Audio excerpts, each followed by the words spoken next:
Good afternoon. I'm Kevin Brennan with the Notre Dame Alumni Association. Thanks so much for joining us for another edition of Catching Up With. Our guest today is a member of the class of 2005. He's a founder and CEO of Bleacher Report, one of the most highly trafficked sports website on the internet. Dave Finocchio, thanks so much for joining us today. Thanks for having me. Dave, we want to get to Bleacher Report and all the success that you've had, growing the site. But first, we like to start off at the beginning, kind of on Catching Up With. So where did you grow up? I grew up in a town right next to San Jose, California, about 45, 50 minutes south of San Francisco. And so, obviously, working at Bleacher Report, you must have been a big sports fan when you were growing up. Yeah, I was a huge sports junkie from an early age. Neither of my parents were actually big sports fans, but one of my dad's good buddies kind of got me into it and kind of taught me how to. I mostly learned how to read by reading sports page box scores and not an uncommon story for little boys, but I just fell in love with it and fell in love with baseball first, and then football, and then basketball later, and eventually kind of like the whole ecosystem of sports. And so Sure. it's just been a lifelong passion. Who were your favorite teams growing up? Bay Area teams, mostly the Giants, the 49ers, the Warriors. I did at a young age, not very popular these days, fall in love with Duke basketball. So when I was a little kid, Bobby Hurley and Grant Hill were two of my favorite people on the planet, and I did a lot of crying around the ages of 9 and 10 or however old I was when those guys lost. But those were my sports loves for sure. Well, I hope you switched allegiances in college basketball eventually, but I did. In fact, my freshman year, as so would have it, Notre Dame played Duke in the NCAA tournament, and I rooted for Notre Dame. Rest assured. Unfortunate result, but good to hear. So how did you end up deciding on Notre Dame when it came time to choose a college? Yeah. So I had this sports obsession. One of my dad's good friends in the Bay Area went to Notre Dame, and when we were setting up one of those kind of like grandiose college tours, we were going to go to some schools in the Midwest and schools on the East Coast, and basically like take a week during spring break, as so many kids do their junior year of high school. My dad's friend just encouraged me to go check out Notre Dame. And so we did, and for me at least, a lot of the other experiences I had on other campuses really blended together. They felt so similar, and like the experiences there would be so similar, and maybe that wouldn't have been true at all. But Notre Dame just felt different to me, and I frankly had goosebumps kind of on my arms when I was on campus. It just felt like a special place, and after that visit, I really wanted to go. And of course, it was like 70 degrees in April, and we had like the world's most amazing tour guide that day. Notre Dame's good at closing. So, but yeah, very, very, very glad I ended up there. So what did you study at Notre Dame? I double majored in economics and history. And as you were, making your way through school, you get to senior year, did you have, what did you think you were going to do when you graduated? What was the plan? So I'm one of those people, at least it felt to me like I was in the minority, at least in my group of friends at Notre Dame, where I had absolutely no idea what I wanted to do. I really never had any idea what I wanted to do growing up. I never wanted to be a lawyer or a doctor or like anything traditional. Nothing ever really stuck in my head.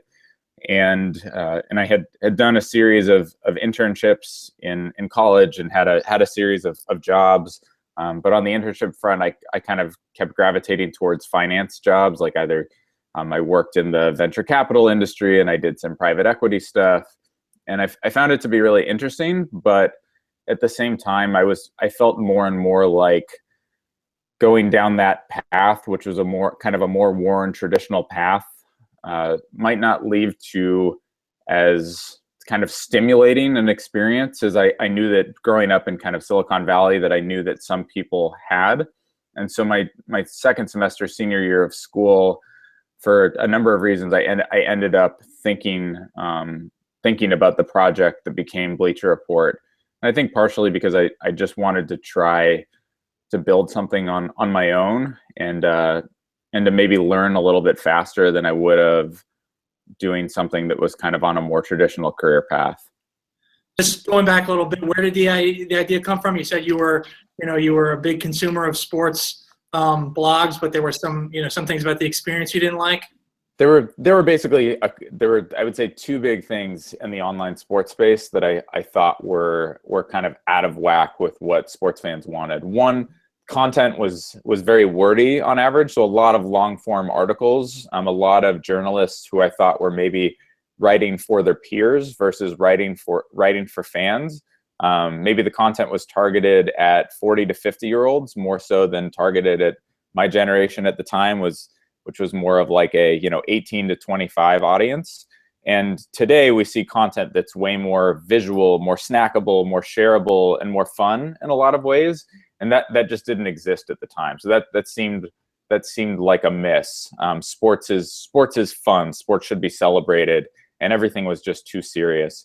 And then the other observation was that there seemed to be a lot of teams and events that were undercovered, and then other teams and events that were overcovered. Just from kind of with an economics background, like there just seemed to be supply and demand inefficiencies. Where, for example, the Major League Baseball All-Star Game was I would just describe it as an oversaturated event from a coverage standpoint. Everyone covers that event. Not that many people care about it anymore. A lot of people cared about it in the 1970s and 1980s, but not anymore.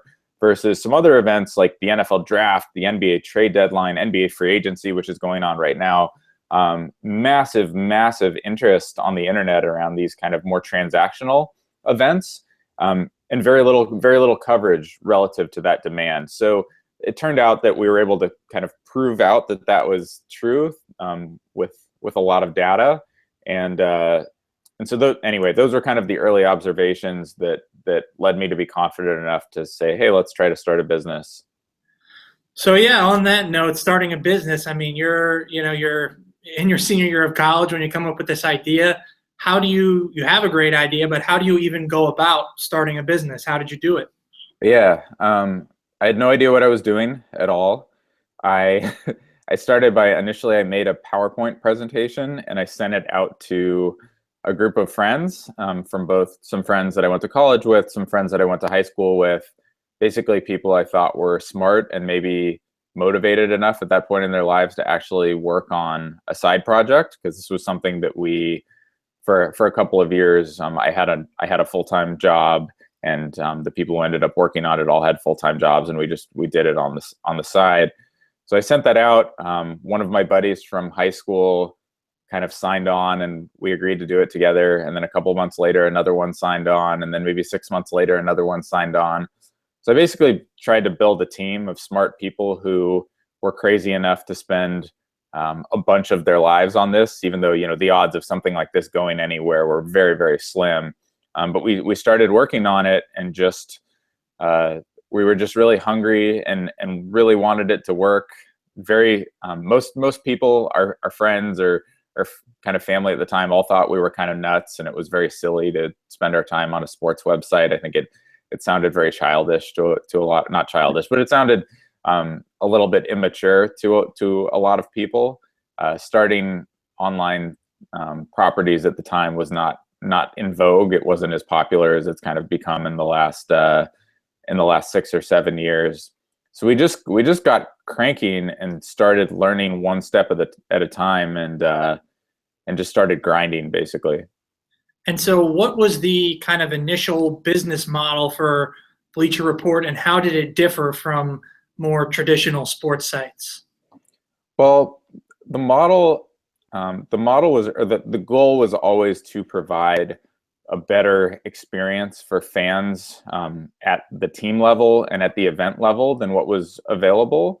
Sports coverage was very national, right? You've got ESPN.com and CBS and Fox and blah, blah, blah. There are lots of them, but unless you're kind of like the Red Sox or the Yankees, just the experience being a fan of a team at the time especially was really lacking. Like you could go a week or 2 weeks without an original article about your team, and it was kind of why people turned to message boards and group communities, and there was a lot of passion, but just the overall experience just wasn't what it should be.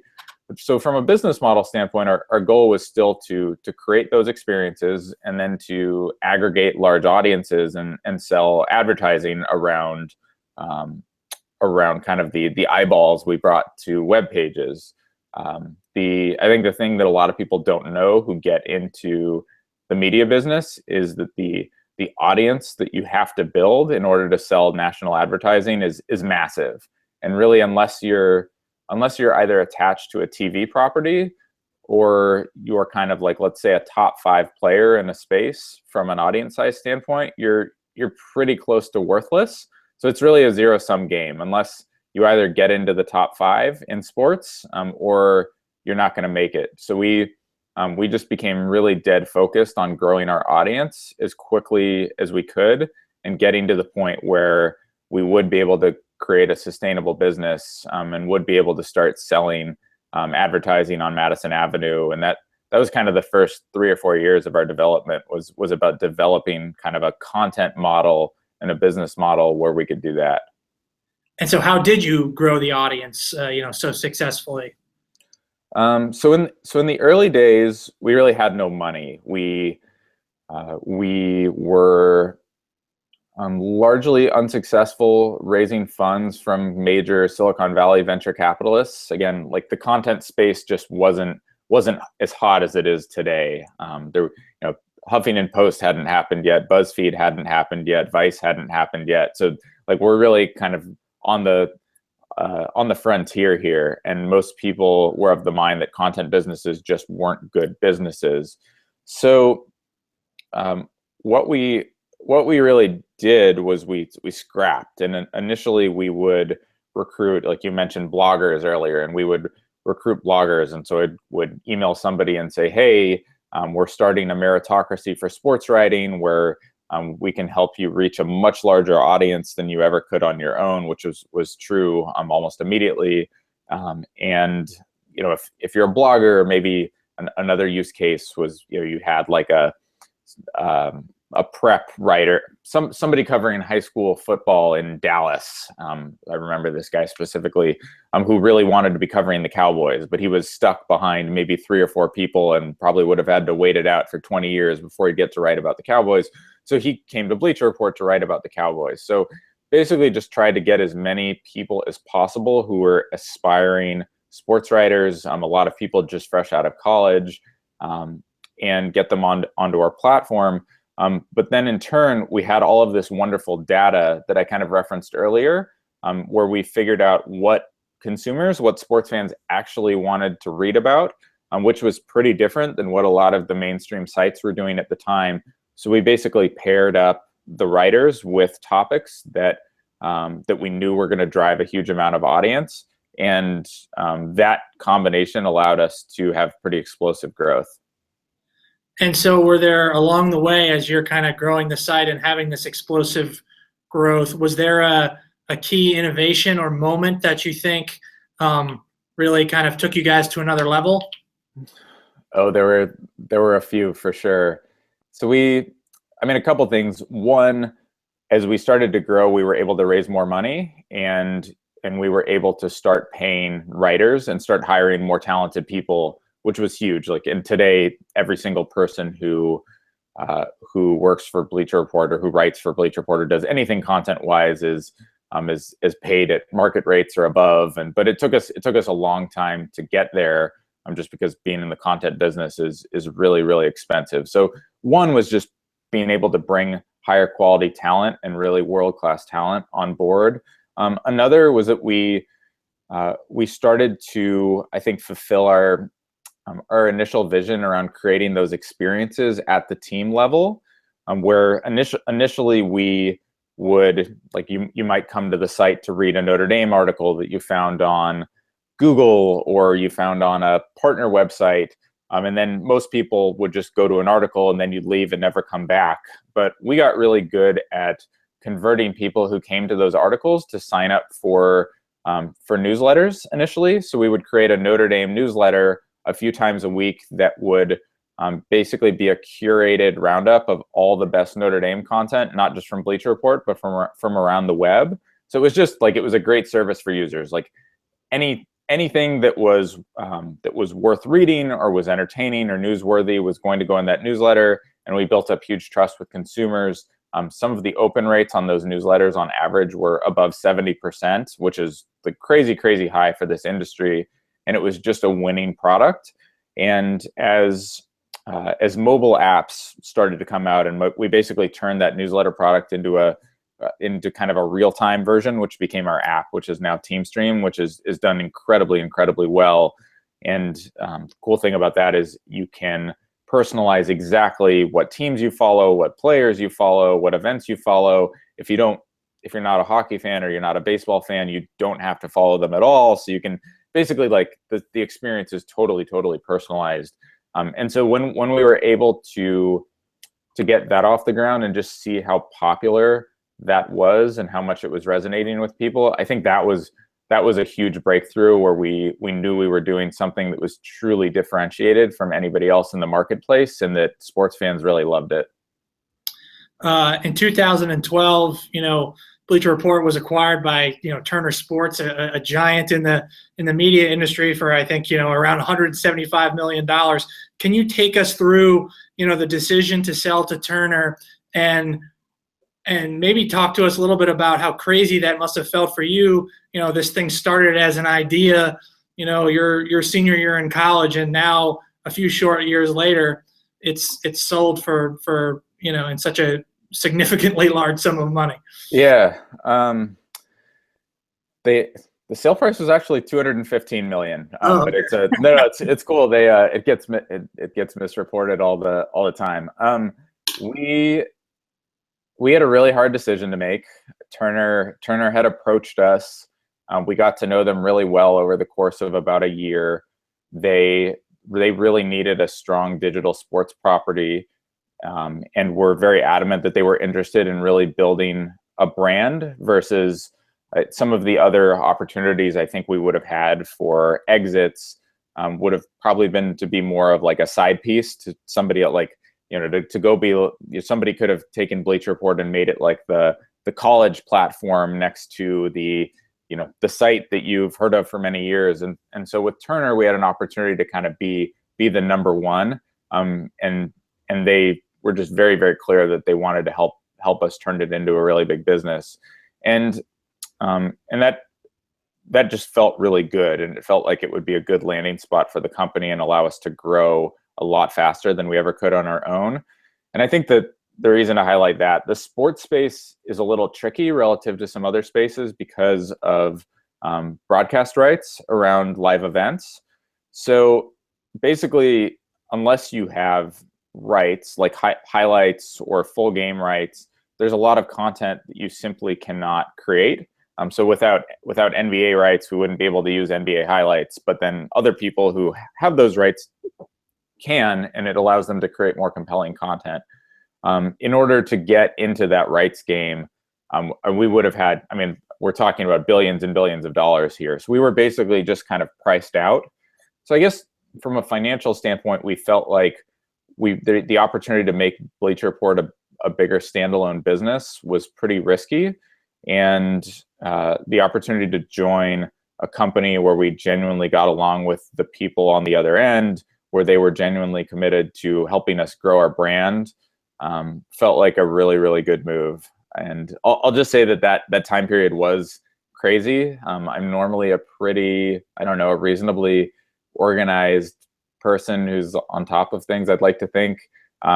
During the month and a half before the acquisition, I locked myself out of my apartment 4 times. It was four different times I had to call the building manager and say, "You're not going to believe this, but I locked myself out of my apartment building again." He probably thought I was a drug addict or had some real problems going on in my life. But yeah, that was a crazy time in life. And on the one hand, a big relief. On the, it's just it was a very, very emotional and wonderful time in a lot of ways.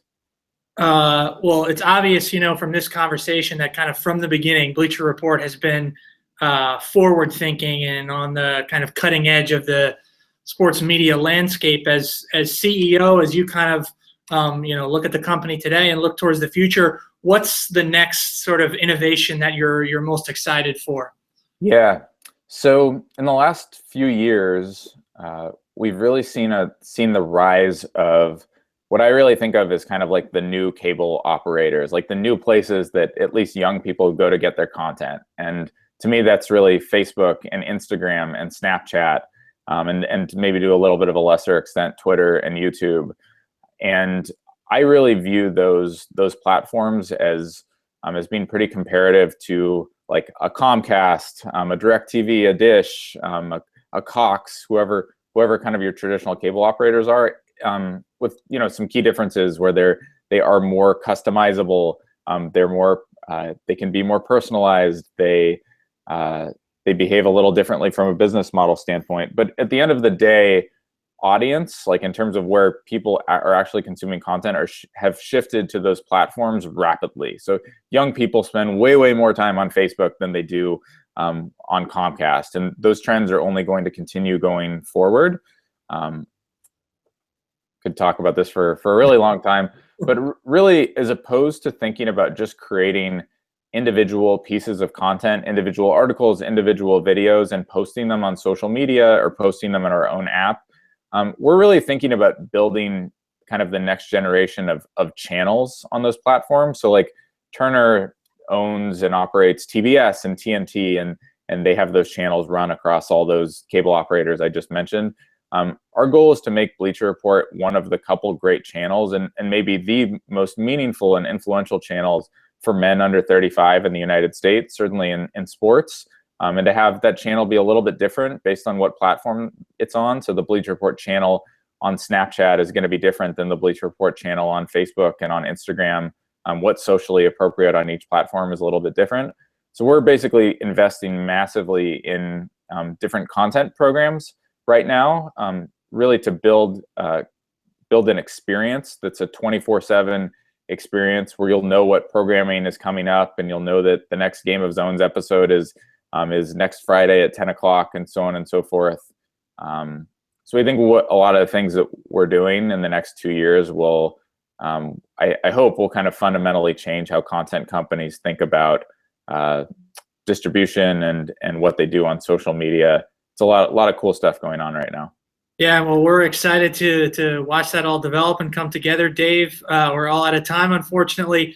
Thanks so much for taking the time out today to talk to us, and congratulations on all the success of Bleacher Report. Oh, thank you very much. Thanks so much for having me. Definitely. And thanks to all of you who watched on YouTube or on My Notre Dame. Remember, for all of our online learning content, you can visit us at my.nd.edu/learn. I'm Kevin Brennan with the Notre Dame Alumni Association. Go Irish.